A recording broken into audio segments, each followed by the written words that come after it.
जब 20 साल से डबल इंजन की सरकार है, क्या कर रहे हैं आप लोग? कुछ नहीं हो रहा है कि वतन बेच के मोदी जी फूले नहीं समाते हैं, फिर भी राम के मूर्ति पर झुक झुक फूल चढ़ाते हैं। नीतीश कुमार अस्वस्थ चल रहे हैं। हम चाहते हैं कि वो जल्दी से ठीक हो जाए। ये सरकार पूरी तरह से अभी भाजपा चला रही है, आरएसएस चला रही है। और भाजपा तो सिर्फ दिवा स्वप्न दिखाती है, नौकरियां नहीं देती है। बिहार में नौकरियां हैं? बिल्कुल नहीं। रोज जब महागठबंधन की सरकार थी तो उन्होंने प्रयास किया था और उनका प्रयास दिखा भी था। कई लोगों को, कई यहाँ के रोज युवाओं को शिक्षक वैकेंसी हो या बीपीएससी हो, उन सारी चीज़ों की बहालियाँ आ रही थी। लेकिन जब से फिर से महागठबंधन की सरकार गई, फिर से वो रोज़गार जो मिल रहा था, जो सरकारी नौकरियाँ मिल रही थी, वो फिर से रुक गया, वो फिर से ठप हो गया, क्योंकि फिर से भाजपा सरकार में आ गई। और भाजपा तो सिर्फ दिवा स्वप्न दिखाती है, नौकरियाँ नहीं देती है। उन्होंने 2 करोड़ रोजगार का वादा प्रति साल किया था, 2 करोड़ सरकारी नौकरी का वादा किया था, लेकिन उन्होंने कुछ तो दिया तो नहीं। इस बार फिर तो वादा नीतीश कुमार ने कर दिया है ना। देखिए, नीतीश कुमार अस्वस्थ चल रहे हैं। हम चाहते हैं कि वो जल्दी से ठीक हो जाए। ये सरकार पूरी तरह से अभी भाजपा चला रही है, आरएसएस चला रही है। और इनको पता है कि बिहार का माहौल सही नहीं है, या हम सरकार में दोबारा नहीं आ सकते। इसी वजह से इन्होंने जिस तरह से महाराष्ट्र में स्कैम किया कि जिन बूथों पर ये लोकसभा चुनाव में हारे थे, उन्हीं बूथों पर सिर्फ इनका वोटर बढ़ा, वही प्रक्रिया यहाँ दोबारा करना चाहते हैं। कि इसीलिए उन्होंने एसआईआर को लाया है कि हम लोग सरकार बना नहीं पाएंगे, सामने से वोट हमें देगी नहीं जनता, तो ये पिछले दरवाजे से हम लोग साजिश करके वोटरों को नाम काट करके हम लोग अपने वोटर को जोड़ करके उन लोगों का वोटर को काट करके सरकार बनाएंगे।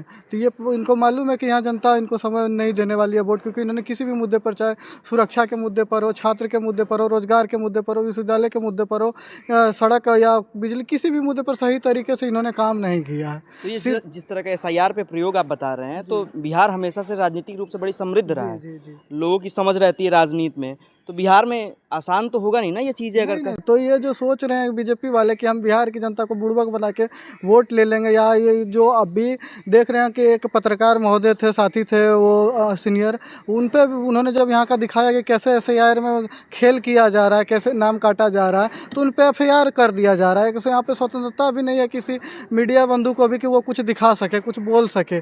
और हम तो धन्यवाद करेंगे कि वो वहाँ से बाहर से आ गए। यहाँ के पत्रकारों के ऊपर ये तमाचा है कि वो बाहर से आकर के यहाँ की सच्चाई को दिखा रहे हैं। लेकिन हम युवा हैं, हम चाहेंगे कि ये चुनाव रोजगार के मुद्दे पर हो, और हमारे जो विपक्षी पार्टी है वो लगातार रोजगार की बात करती है, और जो रोजगार के मुद्दे पर ही मुख्य तौर पर बात होनी चाहिए, क्योंकि पलायन यहाँ का एक बड़ा मुद्दा है। पलायन आज तक मतलब सॉल्व नहीं हो सका, इंडस्ट्रियाँ नहीं लग सकी है।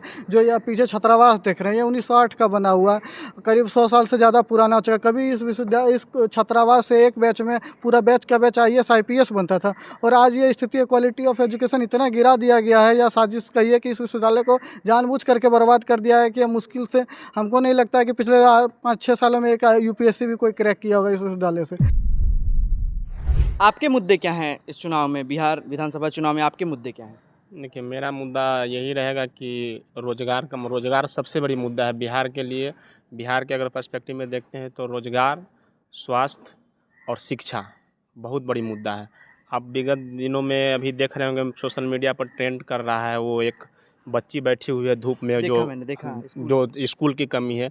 आप कैसे सोच सकते हैं कि ये 20वीं सेंचुरी में, अब इस समय में 21वीं सदी में भी अगर बिहार में किसी बच्चे को, गरीब बच्चे को पढ़ाई करने के लिए उसके ऊपर छत नहीं है और धूप में बैठकर पढ़ाई कर रहा है, जब बारिश होती है तो घर चले जाते हैं, फिर पढ़ने आते हैं, इससे बड़ी विडंबना बिहार के लिए क्या हो सकता है? इतने दिनों, जब 20 साल से डबल इंजन की सरकार है, क्या कर रहे हैं आप लोग? कुछ नहीं हो रहा है। सिर्फ कहते हैं कि 2005 से पहले कुछ था। 2005 की स्थिति भी तो देख लीजिए आप, क्या है नहीं है। हम यही कहेंगे मोदी जी को। तो उससे तुलना किया जाता है कि 2005 से पहले यहाँ पे जंगल राज था और अब सुशासन की सरकार है। अच्छा, तो सुशासन की सरकार है तो पारस हॉस्पिटल को देख लीजिए। पारस हॉस्पिटल में जिस तरीके से फिल्म शूटिंग हुआ, वो कहीं से बताने में, गोपाल खेमके जी का जो दिन दहाड़े गांधी मैदान में, उतना पब्लिक प्लेस पे उस तरीके से हत्या होता है। सीतामढ़ी में एक बच्ची की रेप कर दिया गया, और एक बच्ची का जिसके साथ रेप किया गया, PMCH हॉस्पिटल में एडमिट नहीं किया गया, उसको जिसका डेथ हो गया। दूर का छोड़ दीजिए, हम इस यूनिवर्सिटी का ही बात करते हैं। विगत दिनों में कुछ घटनाएं घटी थी। एक लड़का के सर पे लग गया था चोट, उसको PMCH में एडमिट कराने के लिए 1 घंटा तक उस लाश को लावारिस घोषित किया गया। उस बॉडी को 1 घंटा पहले अगर उसका एडमिट कर लिया जाता तो शायद वो लड़का बच सकता था, लेकिन उसको 1 घंटा तक लावारिस घोषित कर दिया। और नहीं एडमिट लिया, जिसके कारण उस लड़का का डेथ हो गया। पीएमसीएच तो ये बगल वाला। हाँ हाँ, यूनिवर्सिटी का, पटना यूनिवर्सिटी का लड़का था वो, और उसके साथ वह घटना हुआ। एक माँ अपने बेटा को खो दिया। अब ठीक है, कहीं बाहर का तो नहीं हो सकता है, अगर बाहर का भी होगा तब मानवता आपका कहाँ चला गया जब किसी का एडमिट नहीं लीजिएगा। पहले आप इलाज कीजिए, उसके पास वेरिफिकेशन कीजिएगा कौन है नहीं है। क्या व्यवस्था है हॉस्पिटल का देख सकते हैं, कुछ नहीं। हम सिर्फ यही कहेंगे मोदी जी को कि वतन बेच के मोदी जी फूले नहीं समाते हैं, फिर भी राम के मूर्ति पर झुक झुक फूल चढ़ाते हैं। यही है, कहते हैं राम राज लाए हैं, राम राज में तो ऐसा नहीं होता था कभी।